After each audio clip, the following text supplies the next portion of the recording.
الله الرحمن الرحيم ياسين والقرآن الحكيم إنك لمن المرسلين على صراط مستقيم تنزيل العزيز الرحيم لتنذر قوما ما أنذر آباؤهم فهم غافلون لقد حق القول على أكثرهم فهم لا يؤمنون إنا جعلنا في أعناقهم أغلالا فهي إلى الأذقان فهم مقمحون وجعلنا من بين أيديهم سدا ومن خلفهم سدا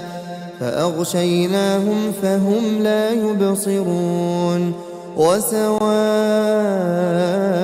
عليهم أأنذرتهم أم لم تنذرهم لا يؤمنون إنما تنذر من اتبع الذكر وخشي الرحمن بالغيب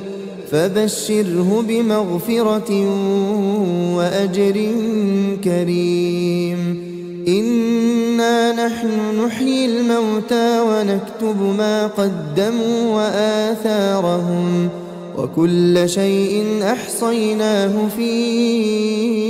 إمام مبين واضرب لهم مثلا أصحاب القرية إذ جاءها المرسلون إذ أرسلنا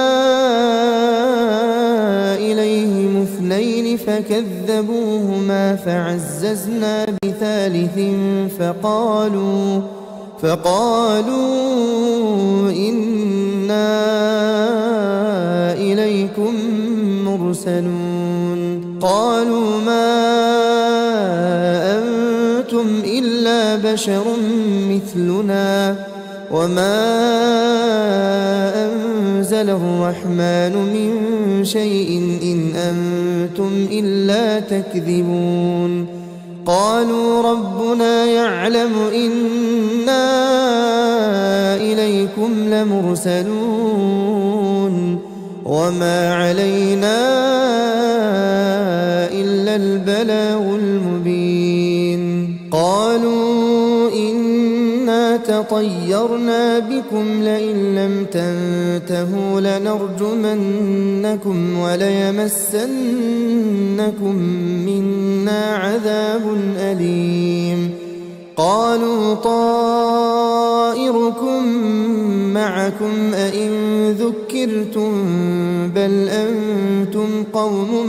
مسرفون وجاء من أقصى المدينة رجل يسعى قال يا قوم اتبعوا المرسلين اتبعوا من لا يسألكم أجرا وهم مهتدون وما لي لا أعبد الذي فطرني وإليه ترجعون أأتخذ من دونه آلهة إن يردني الرحمن بضر لا تغن عني شفاعتهم شيئا ولا ينقذون إني إذا لفي ضلال مبين إني آمنت بربكم فاسمعون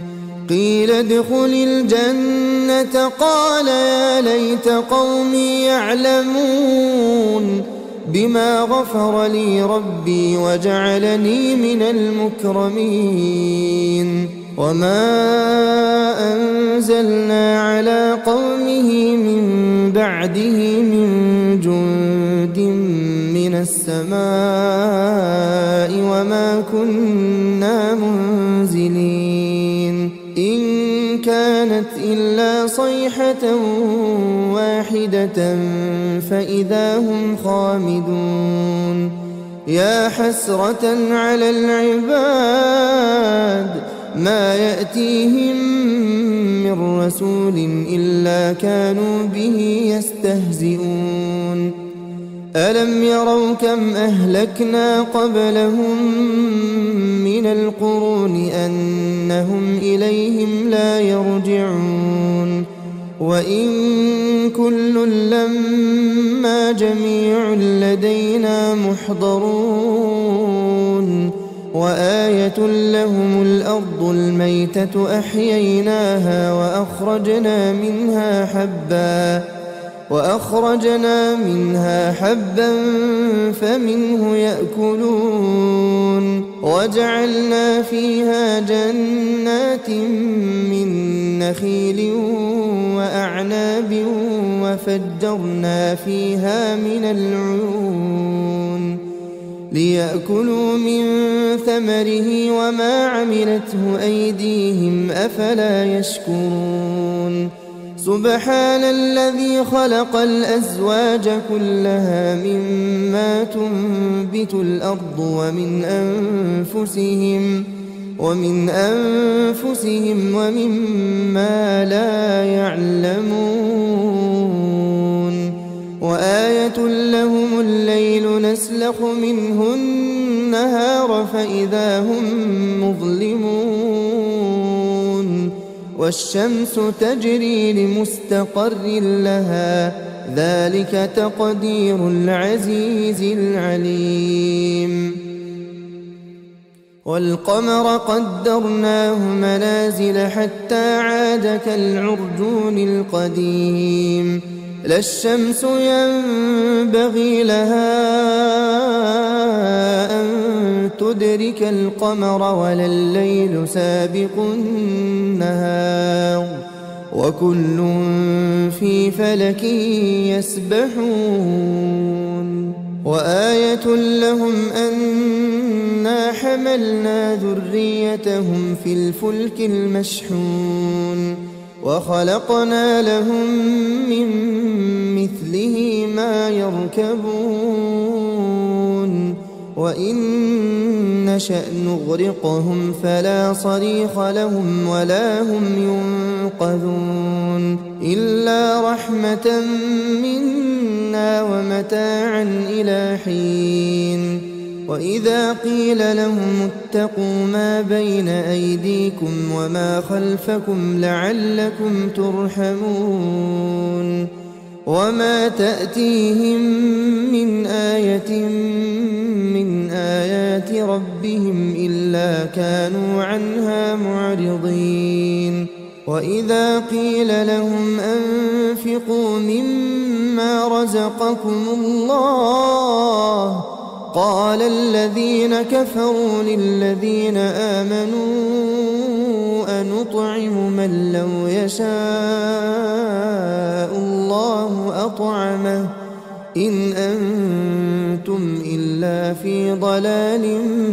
مبين ويقولون متى هذا الوعد إن كنتم صادقين ما ينظرون إلا صيحة واحدة تأخذهم وهم يخصمون فلا يستطيعون توصية ولا إلى أهلهم يرجعون ونفخ في الصور فإذا هم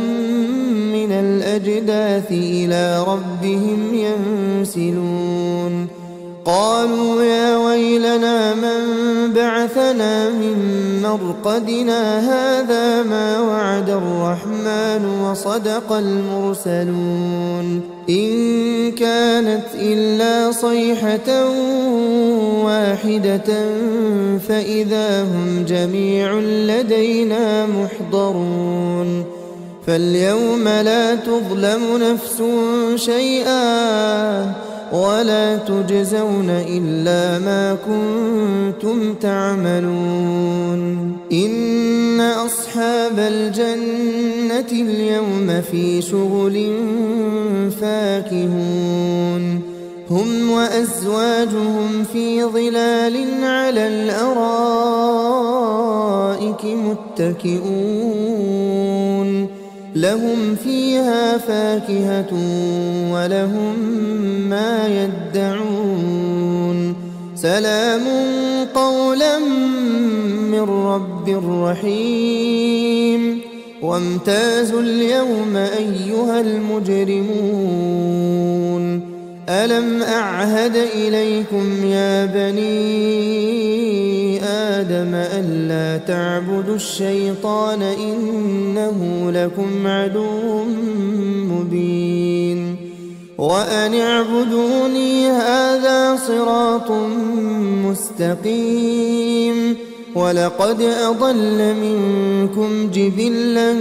كثيرا أفلم تكونوا تعقلون هذه جهنم التي كنتم توعدون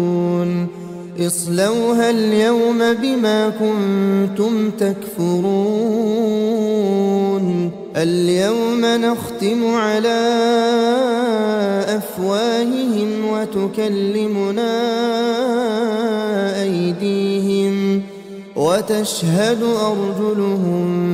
بما كانوا يكسبون ولو نشاء لطمسنا على أعينهم فاستبقوا الصراط فأنى يبصرون ولو نشاء لمسخناهم على مكانتهم فما استطاعوا مضيا ولا يرجعون ومن نعمره ننكسه في الخلق أفلا يعقلون وما علمناه الشعر وما ينبغي له إن هو إلا ذكر وقرآن مبين لينذر من كان حيا ويحق القول على الكافرين أولم يروا أنا خلقنا لهم مما عملت أيدينا أنعاما فهم لها مالكون وذللناها لهم فمنها ركوبهم ومنها يأكلون ولهم فيها منافع ومشارب أفلا يشكرون واتخذوا من دون الله آلهة لعلهم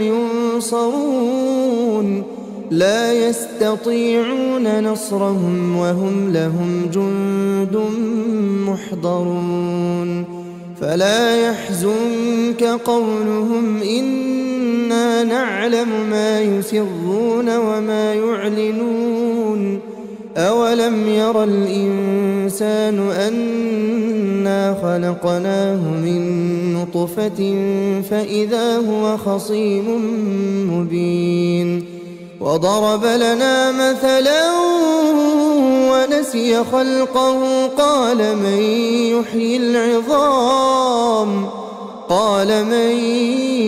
يحيي العظام وهي رميم قل يحييها الذي أنشأها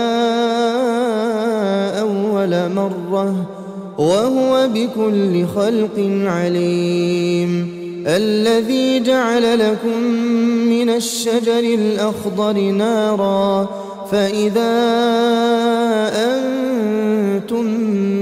منه توقدون أوليس الذي خلق السماوات والأرض بقادر على أن يخلق مثلهم بلى وهو الخلاق العليم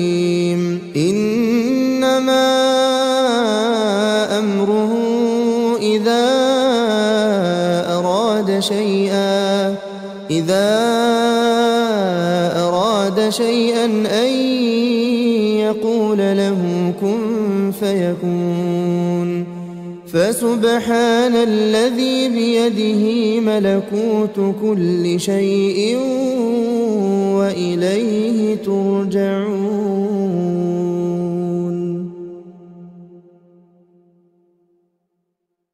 الرحمن علم القرآن خلق الإنسان علمه البيان. الشمس والقمر بحسبان والنجم والشجر يسجدان. والسماء رفعها ووضع الميزان ألا تطغوا في الميزان وأقيموا الوزن بالقسط ولا تخسروا الميزان. والأرض وضعها للأنام فيها فاكهة والنخل ذات الأكمام والحب ذو العصف والريحان. فبأي آلاء ربكما تكذبان. خلق الإنسان من صلصال كالفخار وخلق الجان من مارج من نار. فبأي آلاء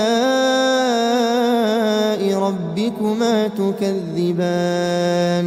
رب المشرقين ورب المغربين. فبأي آلاء ربكما تكذبان. مرج البحرين يلتقيان بينهما برزخ لا يبغيان. فبأي آلاء ربكما تكذبان. يخرج منهما اللؤلؤ والمرجان. فبأي آلاء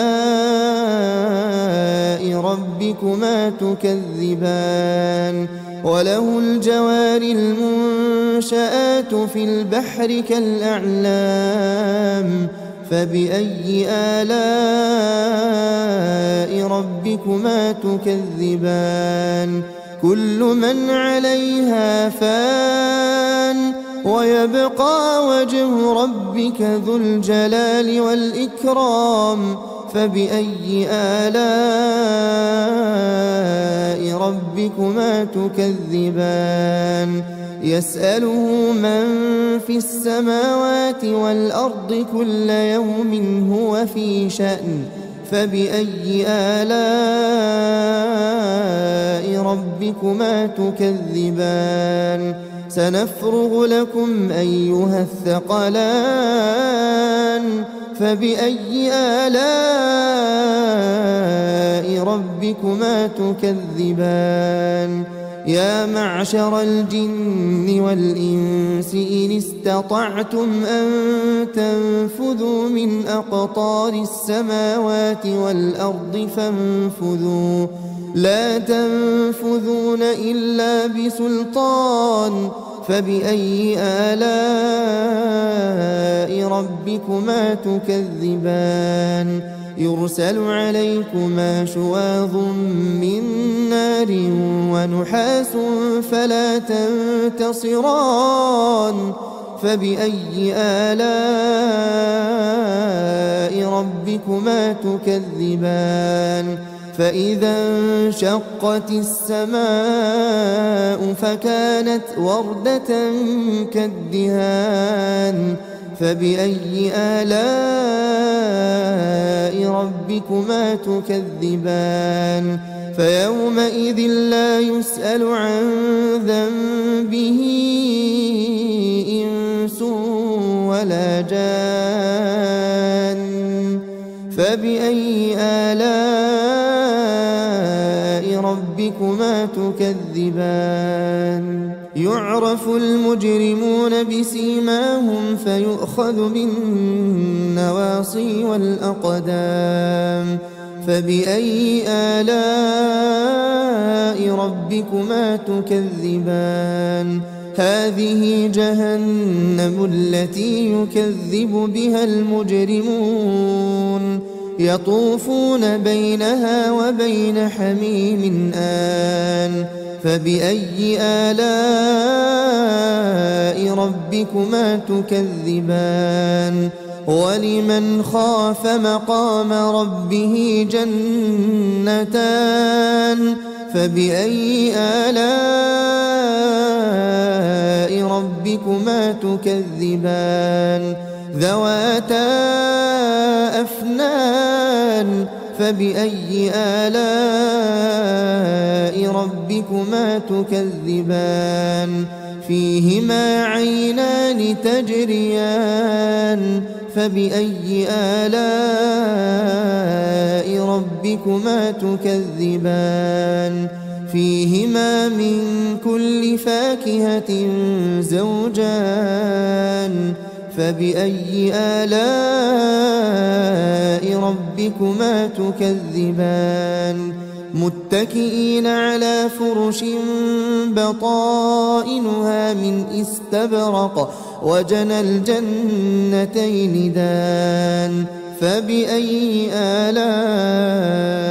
ربكما تكذبان فيهن قاصرات الطرف لم يطمثهن إنس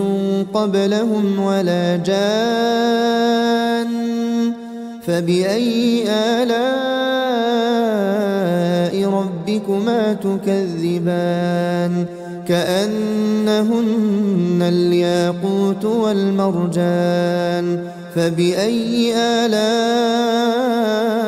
ربكما تكذبان هل جزاء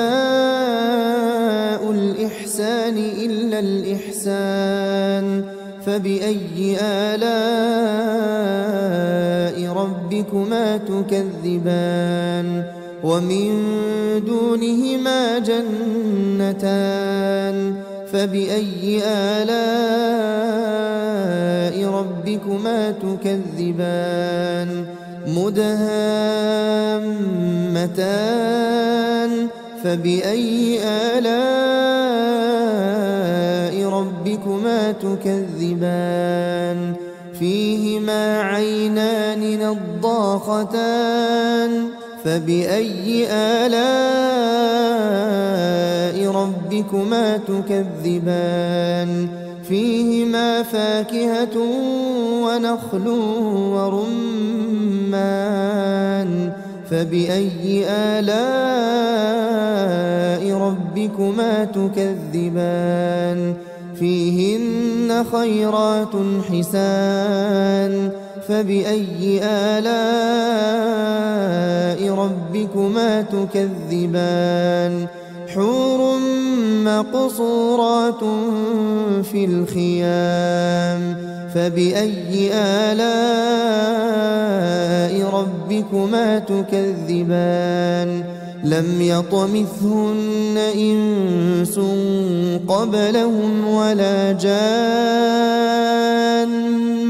فبأي آلاء ربكما تكذبان متكئين على رفرف خضر وعبقري حسان فبأي آلاء ربكما تكذبان تبارك اسم ربك ذي الجلال والإكرام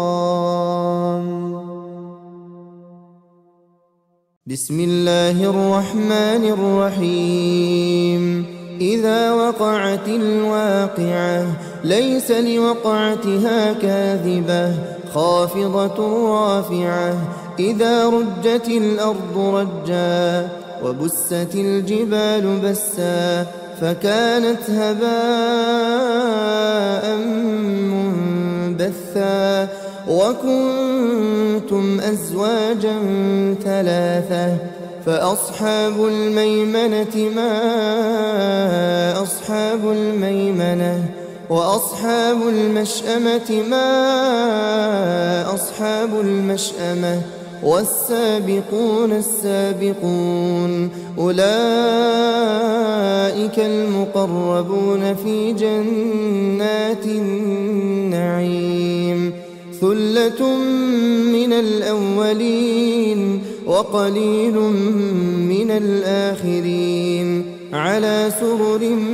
موضونة متكئين عليها متقابلين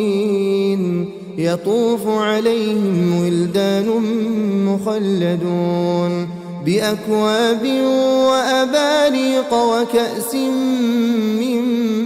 معين لا يصدعون عنها ولا ينزفون وفاكهة مما يتخيرون ولحم طير مما يشتهون وحور عين كأمثال اللؤلؤ المكنون جزاء بما كانوا يعملون لا يسمعون فيها لغوا ولا تأثيما إلا قيلا سلاما سلاما وأصحاب اليمين ما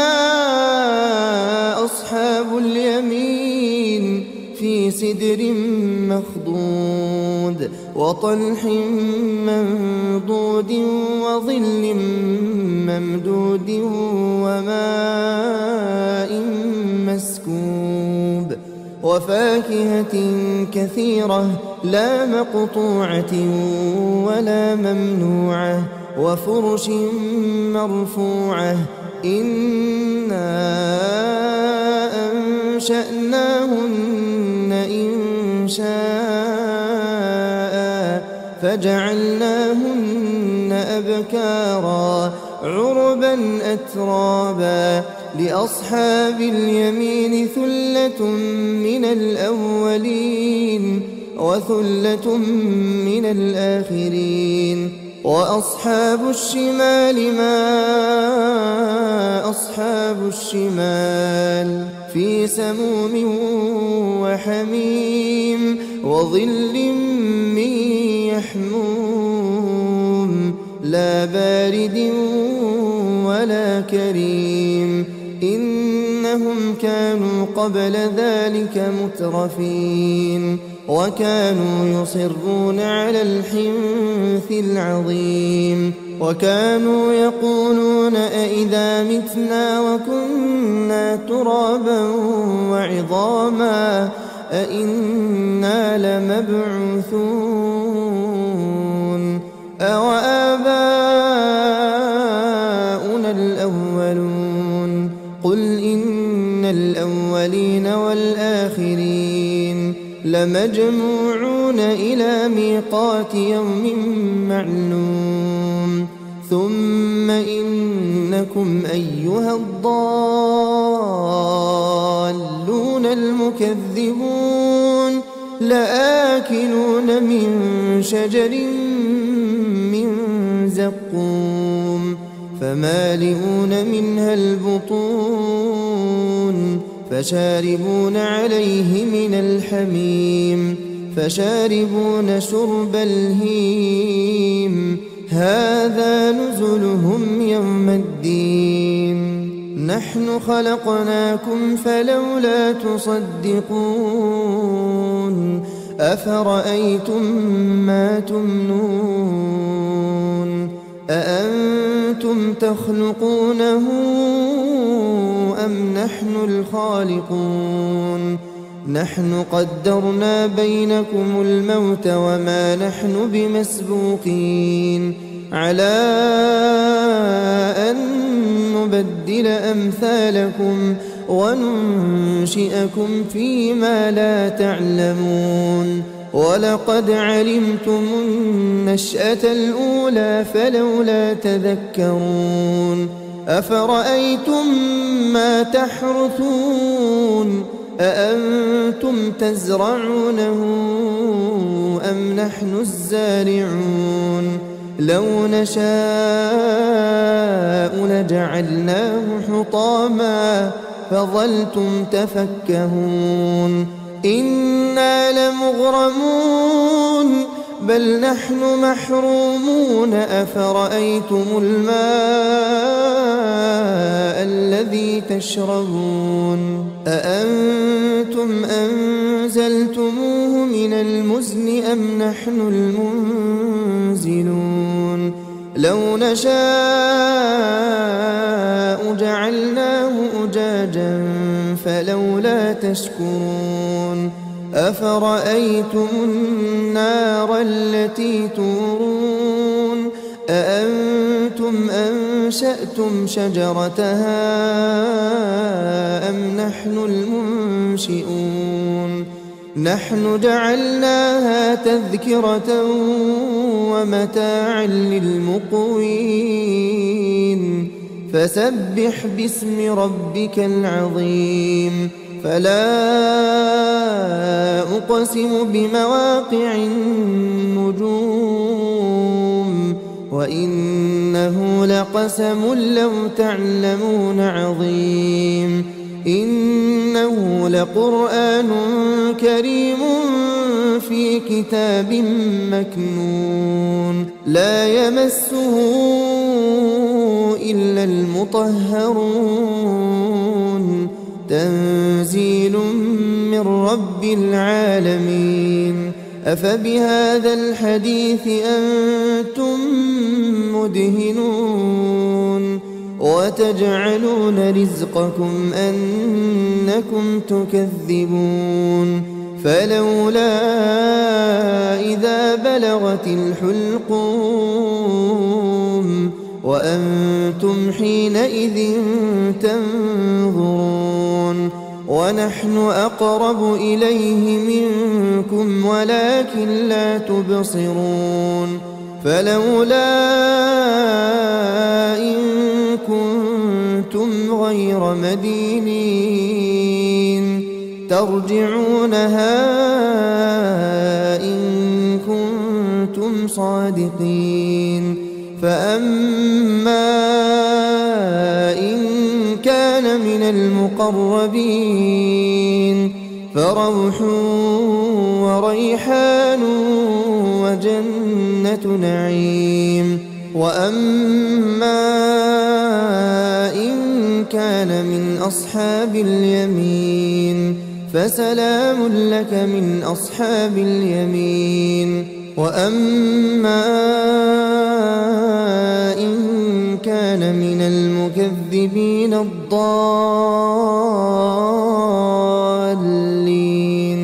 فنزل من حميم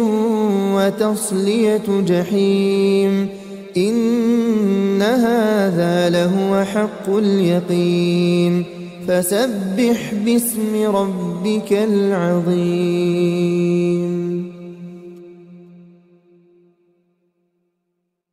تبارك الذي بيده الملك وهو على كل شيء قدير الذي خلق الموت والحياة ليبلوكم أيكم أحسن عملا وهو العزيز الغفور الذي خلق 7 سماوات طباقا ما ترى في خلق الرحمن من تفاوت فارجع البصر هل ترى من فطور ثم ارجع البصر كرتين ينقلب إليك البصر خاسئا وهو حسير ولقد زينا السماء الدنيا بمصابيح وجعلناها رجوما للشياطين وأعتدنا لهم عذاب السعير وللذين كفروا بربهم عذاب جهنم وبئس المصير إذا ألقوا فيها سمعوا لها شهيقا وهي تفور تكاد تميز من الغيظ كلما ألقي فيها فوج سألهم خزنتها ألم يأتكم يأتكم نذير قالوا بلى قد جاءنا نذير فكذبنا وقلنا ما نزل الله من شيء إن أنتم إلا في ضلال كبير وقالوا لو كنا نسمع أو نعقل ما كنا في أصحاب السعير فاعترفوا بذنبهم فسحقا لأصحاب السعير إن الذين يخشون ربهم بالغيب لهم مغفرة وأجر كبير وأسروا قولكم أو اجهروا به إنه عليم بذات الصدور ألا يعلم من خلق وهو اللطيف الخبير هو الذي جعل لكم الأرض ذلولا فامشوا في مناكبها وكلوا من رزقه وإليه النشور أأمنتم من في السماء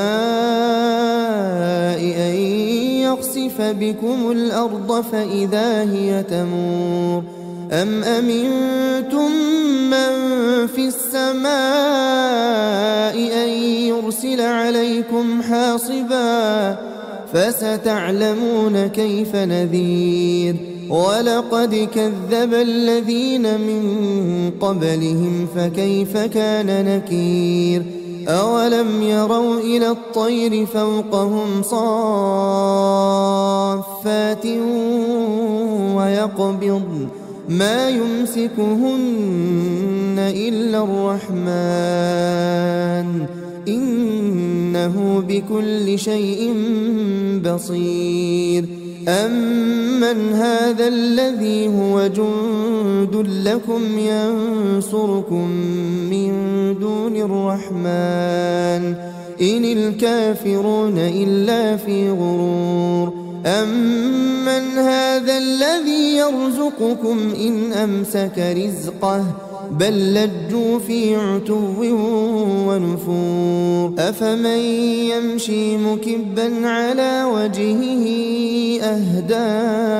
أمن يمشي سويا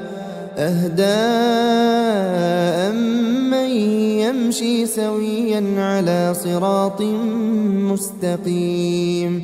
قل هو الذي أنشأكم وجعل لكم السمع والأبصار والأفئدة قليلا ما تشكرون قل هو الذي ذرأكم في الأرض وإليه تحشرون ويقولون متى هذا الوعد إن كنتم صادقين قل إنما العلم عند الله وإنما أنا نذير مبين فلما رأوه زلفة سيئت وجوه الذين كفروا وقيل هذا الذي كنتم به تدعون قل أرأيتم إن أهلكني الله ومن معي أو رحمنا فمن يجير الكافرين من عذاب أليم قل هو الرحمن آمنا به وعليه توكلنا فستعلمون من هو في ضلال مبين قل أرأيتم إن أصبح ماؤكم غورا فمن يأتيكم بماء